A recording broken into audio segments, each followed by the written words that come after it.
Admiral Hyun-woo stood on the command deck of the massive Imperial flagship Void Crusher, his 6 eyes fixed on the swirling holographic display before him.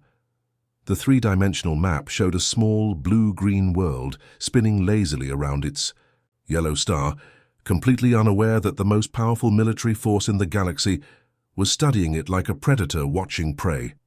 The bridge around him hummed with activity. Dozens of Zephyrian officers worked at crystalline control panels, their scaled hands dancing across surfaces that glowed with alien symbols. The ship itself was a marvel of Imperial engineering, 2 kilometers of gleaming metal and energy conduits that could reduce entire planets to cosmic dust. Another backwater world ripe for harvest, Hyun-woo muttered, his mandibles clicking with satisfaction. In his 300 years of service, he had overseen the conquest of over 50 primitive civilizations. This one looked no different from the rest. Scout Captain Min-ho approached, carrying a data tablet that projected a detailed analysis of the target world. Admiral, the deep probe scans are complete. The planet they call Earth shows all the standard markers of a Class D civilization: single-species dominance, basic nuclear technology, primitive spaceflight capabilities. Hyun-woo's 4 arms crossed as he studied the readings.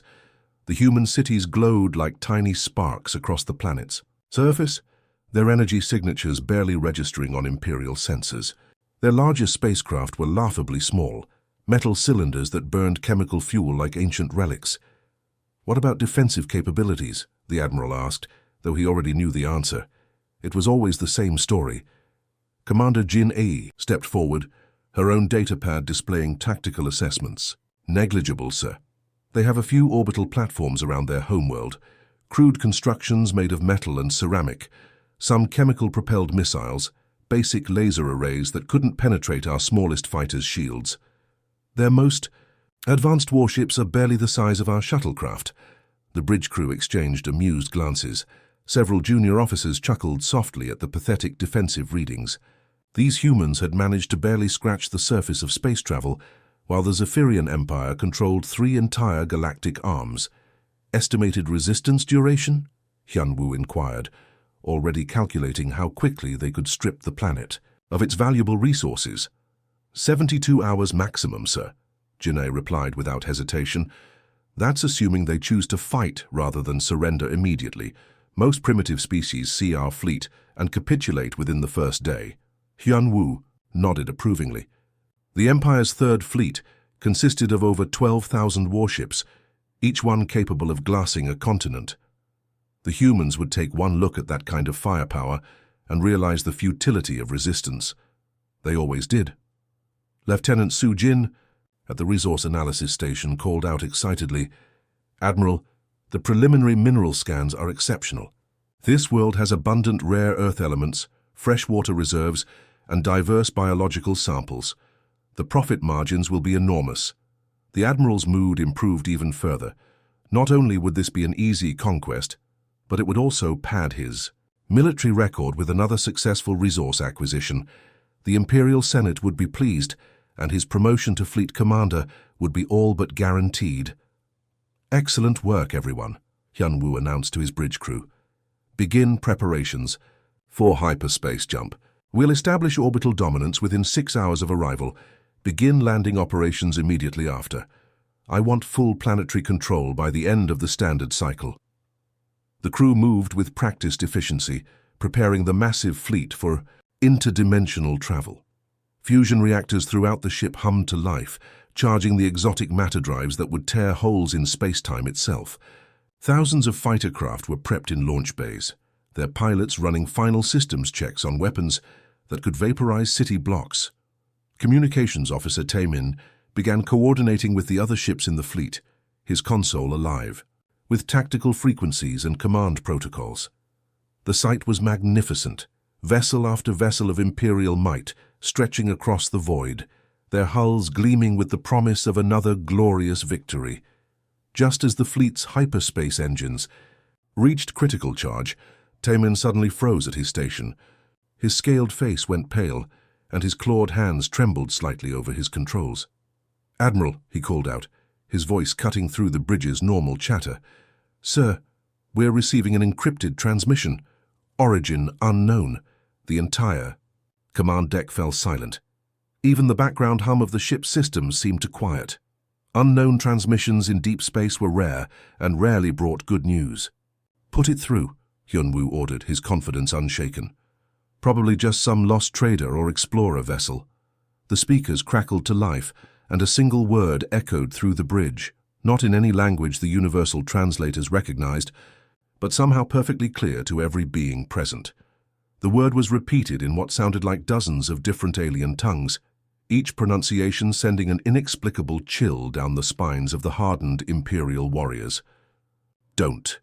The word hung in the air like a curse, and for the first time in centuries of conquest, Admiral Hyunwoo felt something he had forgotten existed: doubt.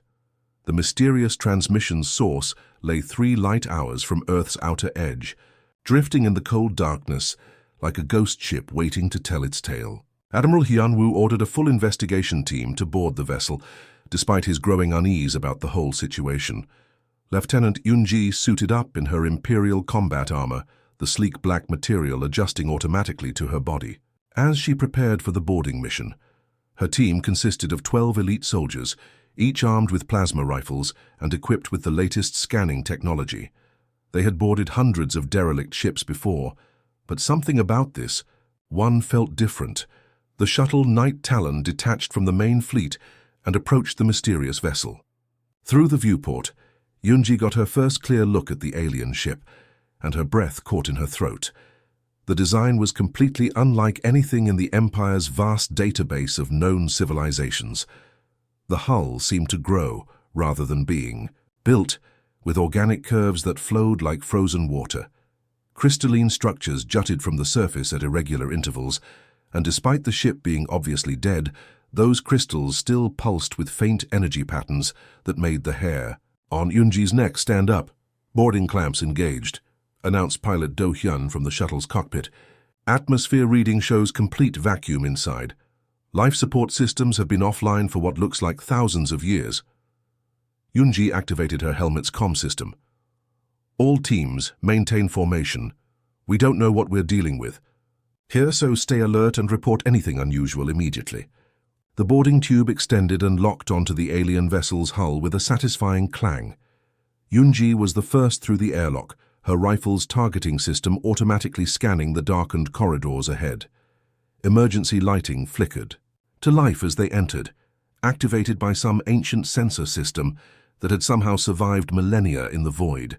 The interior was even more disturbing than the outside. The walls curved in impossible ways, covered with symbols that seemed to shift and change when viewed directly. Sergeant Young-soo, the team's archaeologist, ran his scanners over the markings, but shook his head in confusion. "I've never seen anything like this writing system," he whispered. "It's not just alien, it's like it exists in more dimensions than our eyes can process." They moved deeper into the ship, their footsteps echoing strangely in the zero-gravity environment. The further they went, the more bodies they found. The crew of this vessel had died at their posts, preserved perfectly in the vacuum of space. But these weren't ordinary alien corpses. The beings were tall and elegant, with features that suggested incredible intelligence and advanced evolution. Their technology was integrated into their very bodies, biomechanical implants that still glowed faintly with residual power. But what struck Yoonji most was their faces. Every single one was frozen in an expression of absolute terror. "What could have scared a species this advanced?" muttered Corporal Hyejin, her voice tight with growing fear. Private Minsu, the team's tech specialist, had connected his equipment to one of the alien consoles. "Lieutenant, I'm getting some kind of data stream from their systems. It's fragmented, but there are massive files here. Battle records, star charts, something that looks like a warning system." They followed the ship's central corridor until it opened into a vast chamber that took Yoonji's breath away. The room was spherical, with holographic projectors arranged in complex patterns around the walls. At the center sat a massive crystalline structure that pulsed with the same energy they'd seen on the hull. "That's their data core," Minsu said, his scanner readings going wild. "It's still partially active after all these years. The power source is something I've never encountered. It's like it's drawing energy from space itself.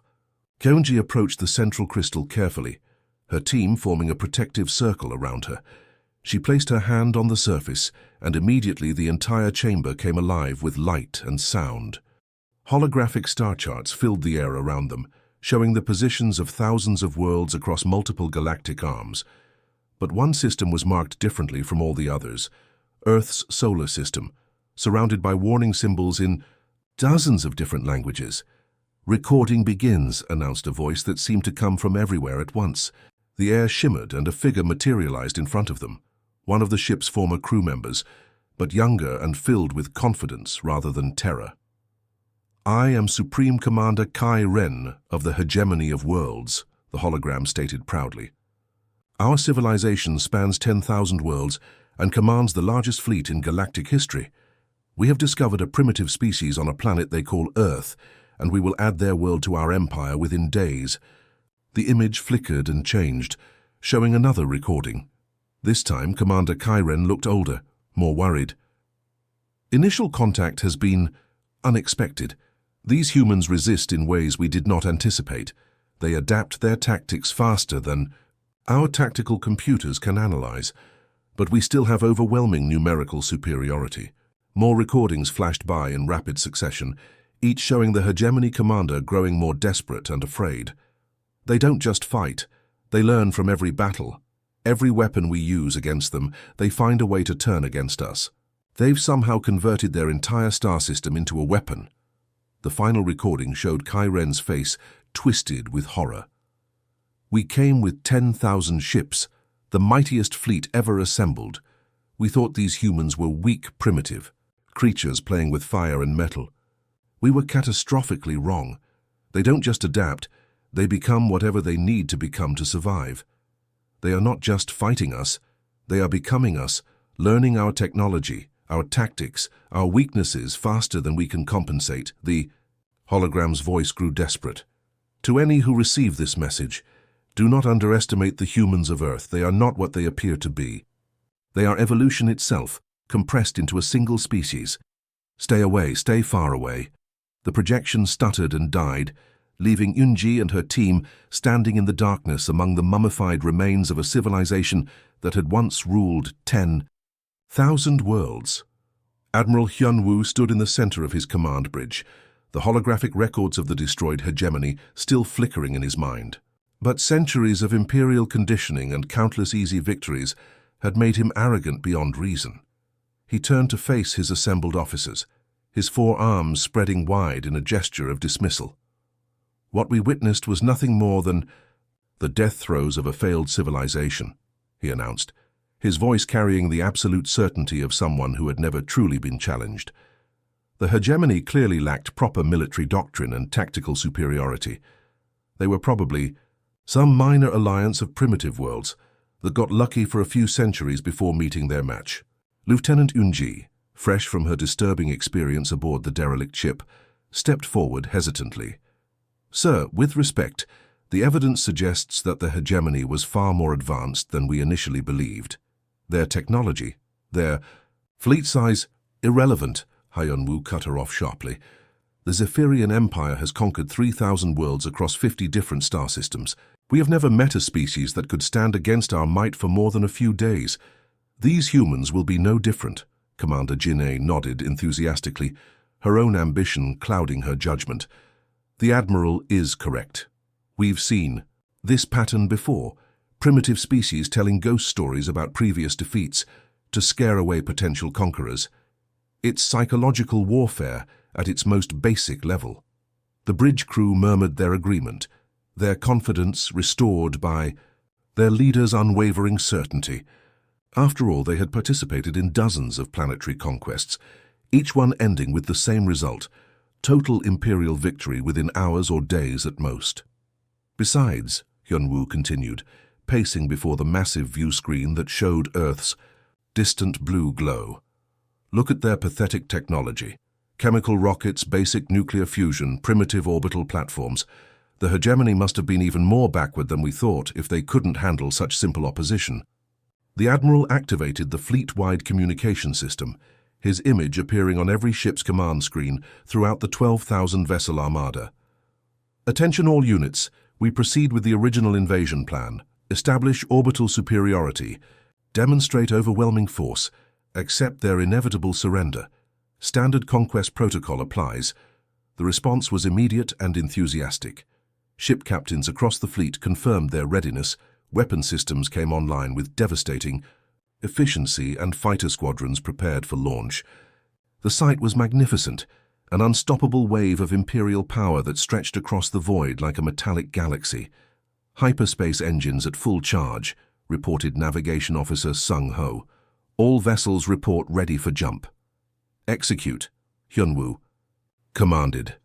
Reality tore open around the Third Fleet as 12,000 ships vanished into the twisted dimensions of hyperspace. The journey to Earth's solar system would take only minutes, and then this primitive world would learn what it meant to face the full might of the Zephyrian Empire. The fleet emerged from hyperspace at the edge of Earth's solar system in perfect formation, their arrival creating a spectacular light show that could be seen from the inner planets. Sensor arrays immediately began scanning for human defensive positions, while communications officers attempted to establish contact with Earth's governments. Fleet deployment complete, Jin'e reported with satisfaction. All vessels in position and ready for combat operations. But even as she spoke, the human response was already underway. From Earth's orbit, a ragtag collection of vessels began to rise.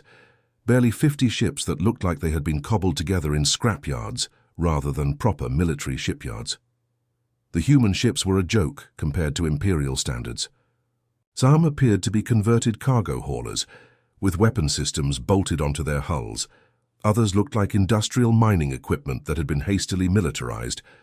A few were clearly civilian spacecraft that had been pressed into service, their bright paint jobs and advertising logos still visible beneath hastily applied armor plating. "This is their entire defensive fleet?" Jin'e asked incredulously, studying the tactical display. 50 ships against 12,000, they're either completely insane or planning to surrender immediately. Hyunwoo watched the approaching human vessels with growing amusement. The largest of their ships was barely a tenth the size of his smallest cruiser. Their weapons were primitive energy beams and kinetic projectiles that couldn't possibly penetrate Imperial shielding. "Sir," Communications Officer Taemin called out, "we're receiving a transmission from the human fleet. It's unusual." "Put it through," the Admiral ordered, curious to hear what these primitives had to say before their inevitable destruction. A human voice filled the bridge, speaking in their crude planetary languages before the universal translator kicked in. "This is Captain Lee Jun-ho of the Earth Defense Force. You are entering our star system without permission. Turn back now or face the consequences."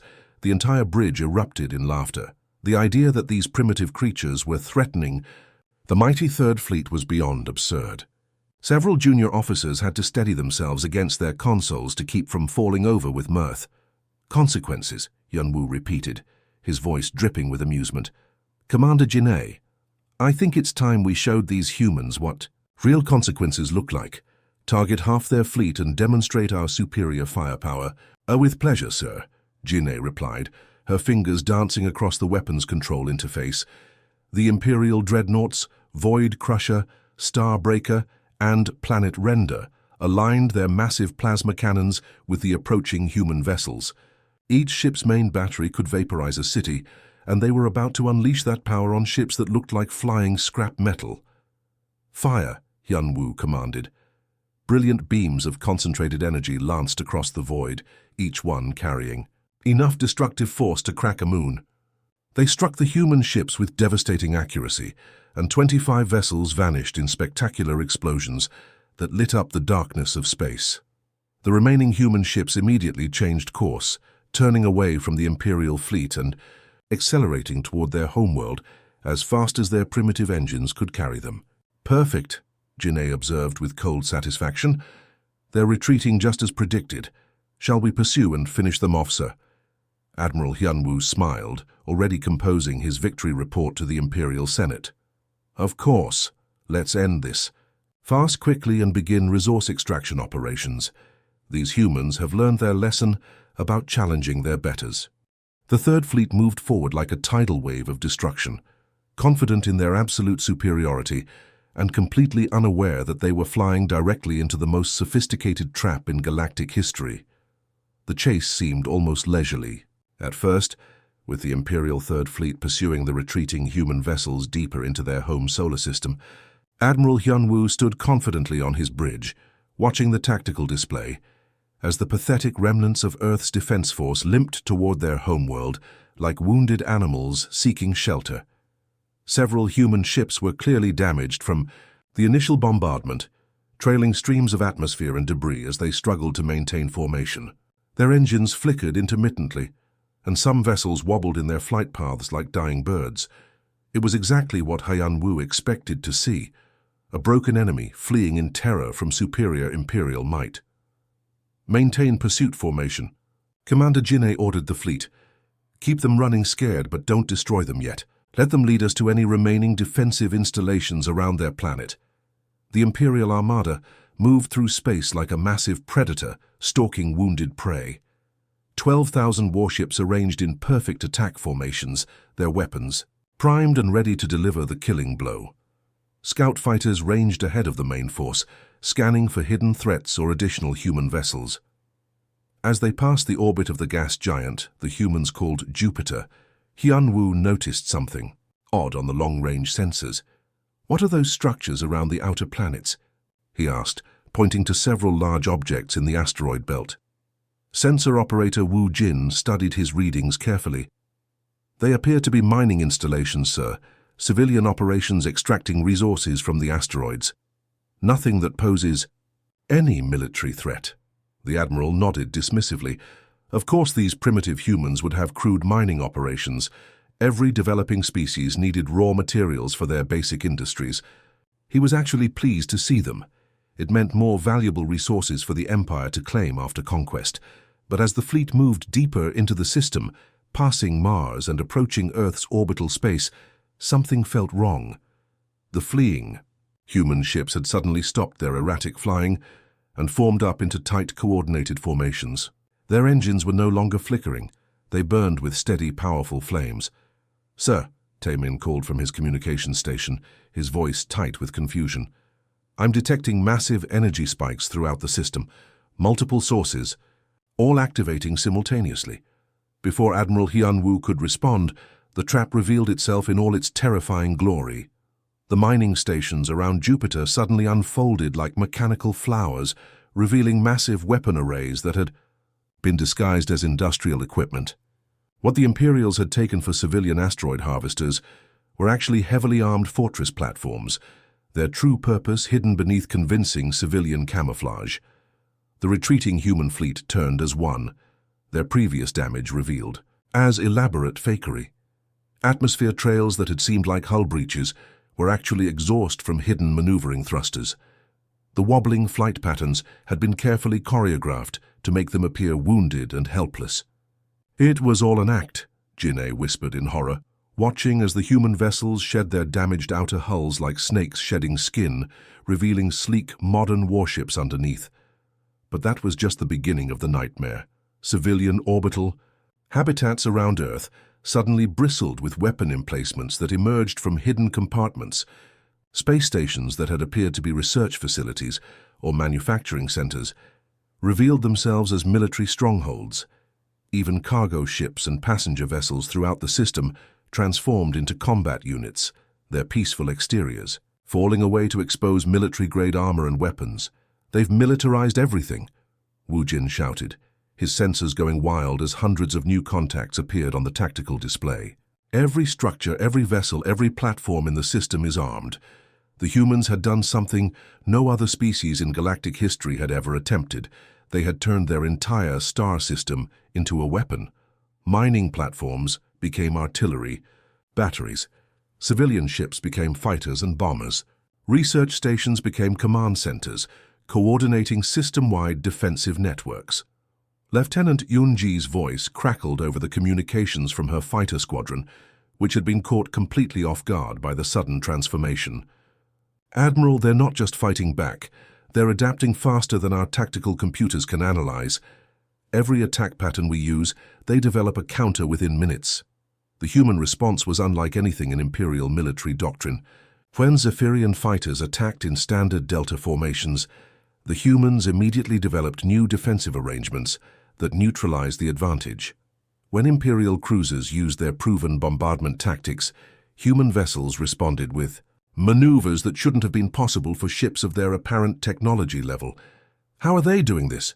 Jinae demanded, watching her perfectly planned assault dissolve into chaos. "They're acting like they've fought us before." The answer came from an unexpected source. One of the human vessels broadcast on an open channel that the Imperial fleet could intercept. Inside what appeared to be a converted cargo ship, a young human woman named Sora was coordinating defensive operations with inhuman efficiency. "Eagle Wing, adjust formation to counter Imperial attack pattern 7, she commanded calmly. "Mining. Platform Delta 4, redirect asteroid payload to intercept their advanced squadron. Civilian Transport Convoy 12, begin ramming protocol on my mark." What chilled Admiral Hyunwoo to his core was how casually she referenced Imperial attack. Pattern 7. These humans had been studying Imperial tactics, learning from the hegemony's records, preparing for this exact scenario for years or possibly decades. An industrial platform near Mars suddenly launched a barrage of modified mining charges, explosives, designed to crack asteroids, but now repurposed as anti-ship weapons. The charges moved in complex patterns that confused Imperial targeting systems, striking cruisers and destroyers with devastating effect. "They're using their own industrial infrastructure as weapons," Taemin reported in disbelief. "Asteroid redirection systems, orbital construction platforms, even their communication satellites are becoming part of their defense network." The humans weren't just defending their world. They were demonstrating a level of adaptability and resourcefulness that defied everything the Empire knew about warfare. They took civilian technology and converted it to military use in real time. They observed Imperial tactics and developed counters faster than seasoned military commanders could believe.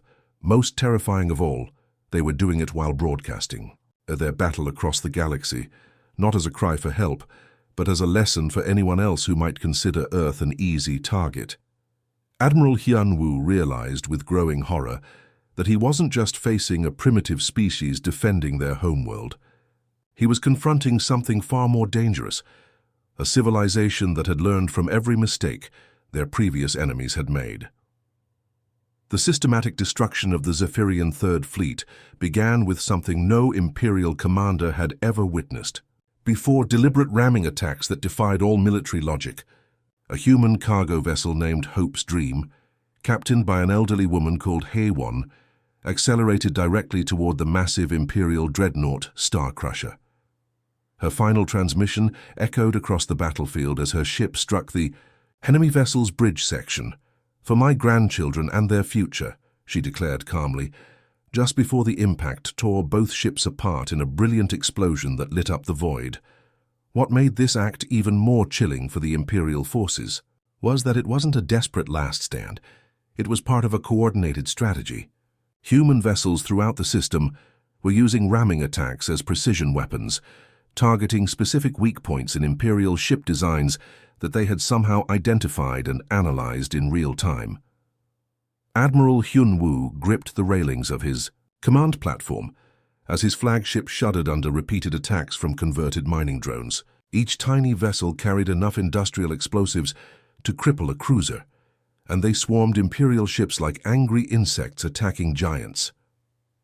"How are they coordinating all of this?" Commander Jinae shouted over the chaos of battle alerts and damage reports flooding the bridge. "Their command structure should have collapsed hours ago," the answer came through the communication channels, where children's voices could be heard singing ancient human war songs. The songs weren't random. They were actually coded instructions, passed down through generations and now being used to coordinate military operations across the entire solar system. 10-year-old Ji-hoon's voice carried clearly from a burning orbital habitat near Mars, his childish tone somehow making the words even more haunting. "When the wolves come to our door, we show them what sheep can do. Pass the word to Uncle's farm, the harvest moon is rising true." Imperial cryptographers frantically tried to decode the seemingly innocent songs, But by the time they understood that Uncle's farm meant the asteroid mining platforms and harvest, Moon signaled a coordinated bombardment. It was already too late. Lieutenant Yunji's fighter squadron found themselves facing human pilots who seemed to predict their every move. "They're not just reacting to our tactics," she reported in growing panic. "They're anticipating them.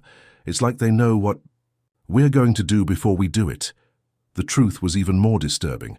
The humans had spent decades studying the wreckage and records of the hegemony fleet, learning Imperial tactical doctrine better than many Imperial officers knew it themselves. Every maneuver the Zephyrians attempted had been practiced against and countered by human strategists who had turned warfare into a science. But the humans' greatest weapon wasn't their adaptability or their preparation.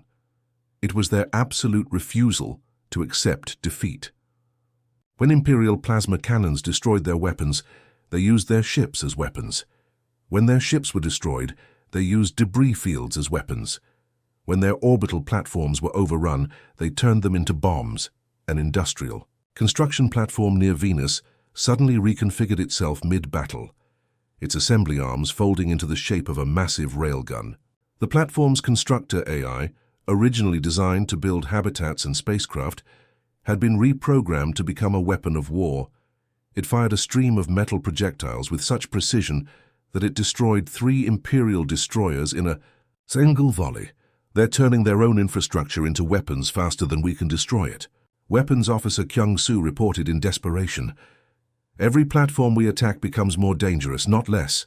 The nightmare deepened when human civilian vessels began broadcasting their own destruction across the galaxy. A family transport named Children's Laughter, carrying refugees away from the battle zone, was struck by Imperial fighters. As the ship broke apart, the captain's final words were transmitted on all frequencies. "Let the galaxy know," Captain Minjung said calmly as her ship died around her. "Humans do not surrender. Humans do not break. We become stronger with every loss, wiser with every defeat. Remember our names and fear what we will become." Admiral Hyunwoo realized with growing horror that the humans weren't just fighting a battle. They were teaching the entire galaxy a lesson. Every transmission, every heroic sacrifice, every impossible tactical adaptation was being broadcast to thousands of worlds, showing other species exactly how to resist Imperial conquest. "Sir, we need to retreat now," Jin-A urged as damage reports flooded in from across the fleet. Over 8,000 Imperial vessels had already been destroyed or crippled, their wreckage forming a metallic graveyard throughout Earth's solar system. "All units, general retreat," Hyunwoo finally ordered, his voice breaking with the weight of absolute defeat. "Emergency hyperspace jump, maximum dispersion." But even retreat became another lesson in human tenacity. As the surviving Imperial ships attempted to flee, human vessels pursued them relentlessly, broadcasting tactical data about Imperial weaknesses and retreat patterns. They weren't content to simply win. They wanted to ensure that every species in the galaxy understood exactly how the mighty Zephyrian Empire could be beaten. The Void Crusher limped away from Earth's solar system with massive hull breaches and failing life support. Of the 12,000 ships that had entered the system with such confidence, fewer than 100 managed to escape. Many of those were so badly damaged that they would never fight again. As the survivors jumped to hyperspace, one final transmission reached them from the dying human fleet. The voice belonged to Captain Sora, broadcasting from the bridge of her converted cargo ship as it burned around her. "We are humanity," she said, her words carrying across the void with quiet dignity. "We do not yield. We do not break. And we remember every lesson you've taught us. Tell your empire, tell the galaxy. Earth remembers and Earth learns. The next fleet that comes here will find us even more prepared." The transmission spread across known space faster than the fleeing. Imperial ships, carried by quantum communication relays and hyperspace message drones.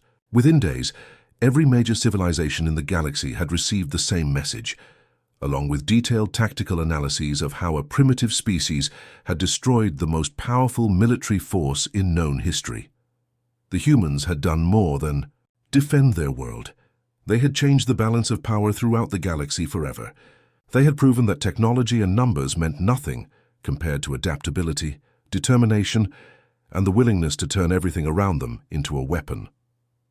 As Admiral Hyun Woo's damaged flagship drifted through hyperspace toward the Imperial core worlds, he knew that the Zephyrian Empire would never recover from this defeat, not because of the ships they had lost, but because of the message those losses had sent to every oppressed world in their territory. The age of easy conquest was over. Humanity had taught the galaxy how to fight back. The end